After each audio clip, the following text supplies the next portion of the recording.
Hello everybody and welcome back to the Corvus Corax YouTube channel. In today's video, I will be introducing my new MGB. That's right, I got a 1977 MGB. I got this thing in a trade for my 1977 Honda Goldwing. I spent months restoring that thing, and the day I got it running, I came across this trade and I couldn't pass it up. As you can see, it needs a little work on the outside. It has quite a bit of oxidization on the paint. The interior had been redone at some point, but it needs cleaned for sure. Overall, this thing's pretty clean. It needs some carburetor work. It needs the transmission fluids changed, oil change, all that good stuff. So in today's video, I'm gonna see how much of that I can get done. But anyway, let's get to it. I'm gonna start with the transmission fluid because I have it here. Yeah, follow along for this cool MG build. Will I trade this for something else once it's done? I don't know. I didn't think I'd trade the Goldwing that soon. I only got to ride it like two or three times, but I couldn't pass up this deal. The guy wanted specifically a Goldwing for this, so I got really lucky because I think I traded up on this deal. Gonna make this thing super nice and enjoy it for a while. I've driven it a couple times already and it's super fun. This thing is just like a little go-kart, but let's get to the transmission fluid. For this change, I'm gonna be using Fram 20W50, no detergents, no friction additives, nothing like that. Just conventional motor oil is what this car calls for. Nothing special. Don't use anything else. Says the 100 old dudes fighting about it online. Yep, it's about as hard as I thought it'd be. Oh god. I'm gonna grab a mallet. Might make it a little easier. I'm gonna blame my inability to get this off on me getting my wisdom teeth out 3 days ago. Not me being weak or anything. When in doubt, grab a mallet. My dentist knew about this shit. But there's no rest for an MG owner. That's what I've read online at least. It's a little dark. Not too terrible. Ideally, without spilling anything in the interior, I'll be able to just pour transmission fluid right in there. So it calls for 4.5 pints. I don't know what a pint is, but it equals out to 2.25 quarts. So just go ahead and start pouring and see what happens. Cool, so I got 2 1/4 quarts put in there. I'm gonna go ahead and yank that tube out now and put the side plug back on. I'm gonna go ahead and pull the plugs, which I'm quite excited about, surprisingly. Right now the idle's really high. It's at like 1100 and it smells really rich. So I'm excited to pull one of these plugs. I'm gonna pull all of them, but just take a look at them. Yeah, so definitely a little rich on there. Kind of dark. These were the front 2 cylinders that came out. They look like they're running pretty rich. And then these were the back 2 cylinders. So they're not looking nearly as bad. So that leads me to believe that just the front carburetor is running rich. Obviously I'm gonna adjust both, but always some good insight to read your plugs. I also find it really interesting that it looks like this valve cover comes off with just these 2 nuts holding it on up top. That's probably why it's leaking so bad. All right, I'm back and it's daylight out. Still waiting on my synchronizing tool for the carburetors, so I'll do those at a later date, but for now I'm gonna get the valves done and the timing dialed in. I think one of the most important maintenance items I have on the list is gonna be changing out the blinker fluid. These blinkers are just not safe. They don't flash bright enough. You can't really see them in the daytime, so this stuff delivers twice as many blinks as the OE fluid, so always go with Dime Cycles blinker fluid anytime you're gonna change your blinker fluid. My valve cover gasket finally got here, and I should have recorded this, but I was so annoyed last night trying to figure it out. It was about 1/4 inch too big, maybe even 1/2 inch. Like you laid it on here, it stuck out this far off the end. I cut a chunk out of the gasket and filled it with some RTV. I don't think it's gonna hold, but it's good enough for now until I'm gonna just order a Feld Pro gasket.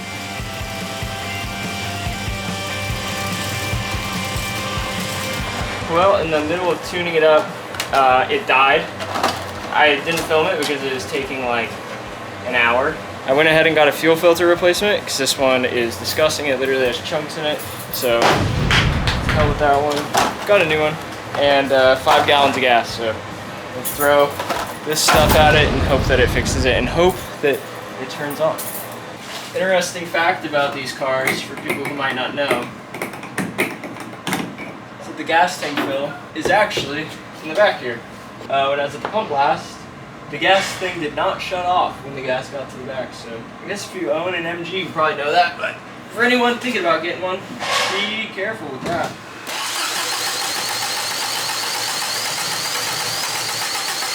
The next day. Oh God, my eyes burn. It's misfiring. What the hell? So I want to show what's been an absolute nightmare for me today. You see this? This is the jet adjuster on the bottom of these carburetors. This one, as you can see, is so close to the top, like it's supposed to be. This is only supposed to be 12 flats out. A flat is one side of the nut. This one is completely bottomed out. But I don't know for sure that that nut isn't just completely off of there and then I'm gonna have to try to figure out how to get it back on. But yeah, that's been my nightmare. So this is fully rich. That's where the stumble comes from. That's where all my issues are coming from, where no matter how I turned it, it wasn't getting leaner because I'd open the piston and it would high rev. But I'm gonna try to get that pushed on and up, get it all the way screwed on, see if I can't lean this thing out. Well, that was frustrating. I think it was just off the thread slightly and it wasn't enough to suck it up. So earlier when I was turning it, it was doing nothing. Now it's closer to that one. So I'm gonna tighten it up all the way, turn it 12 flats out. It has a stainless steel exhaust all the way back with no cat. So I'll probably have to have it a little richer, right? Yeah, so it's gonna have more airflow. I'll have to have it a little richer than stock, and it has the different higher flowing air filters. But I'm gonna turn it all the way, turn it 12 flats out. I'm gonna start it up, see if that doesn't help, because it's stumbling, it's popping, it's sputtering.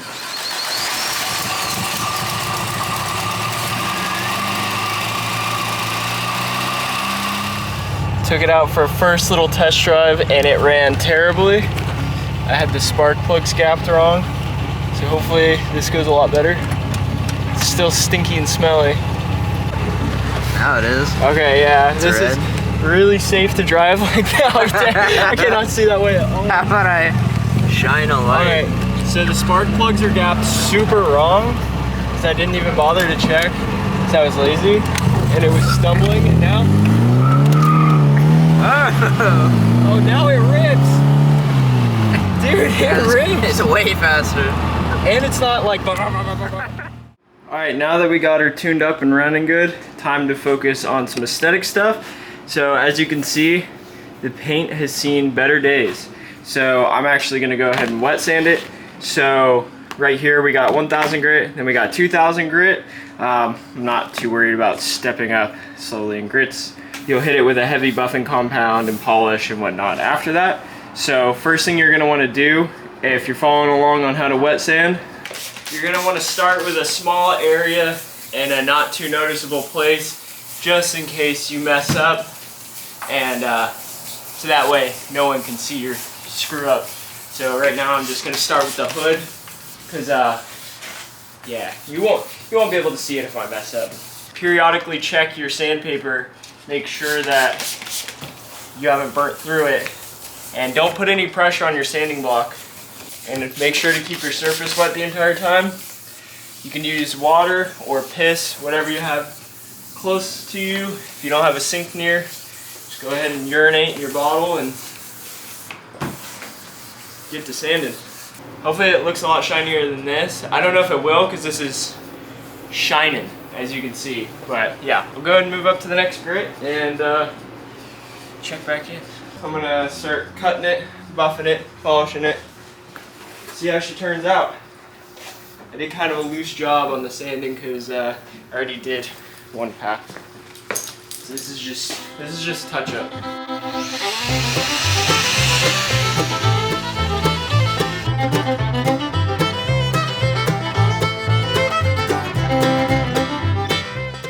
Look at that glass finish.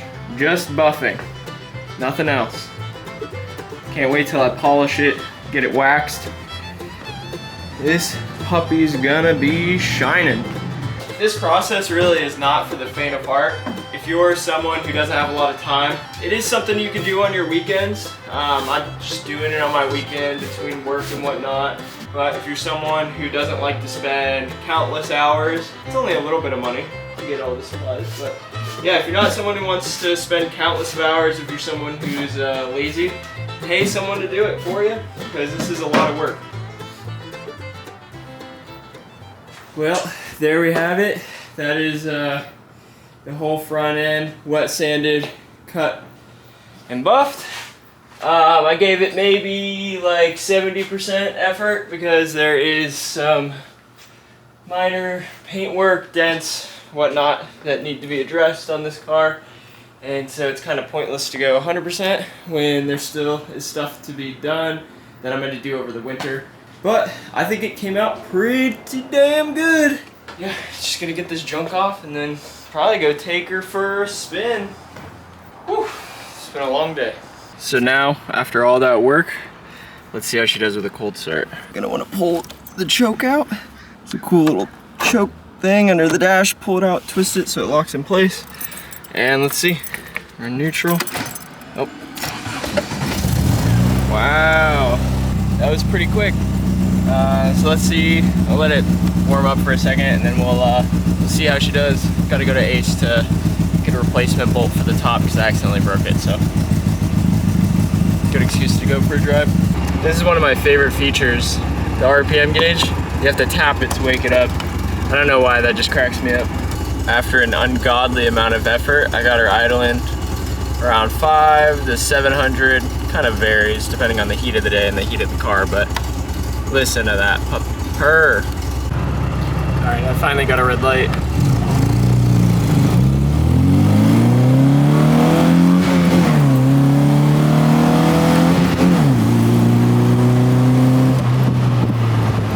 Not bad, not bad. Sucker rips. Sounds really good too. Let's see if I can't get her to do a couple little pops.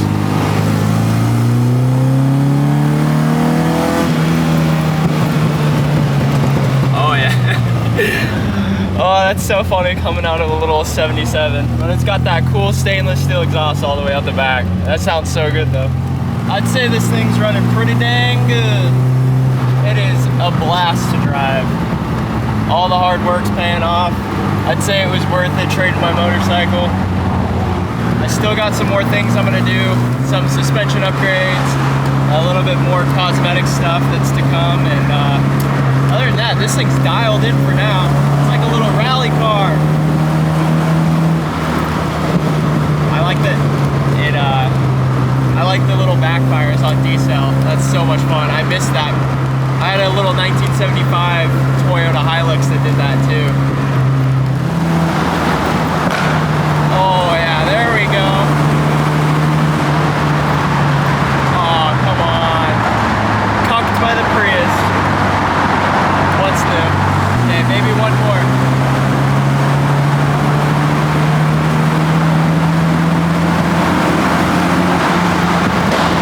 Oh.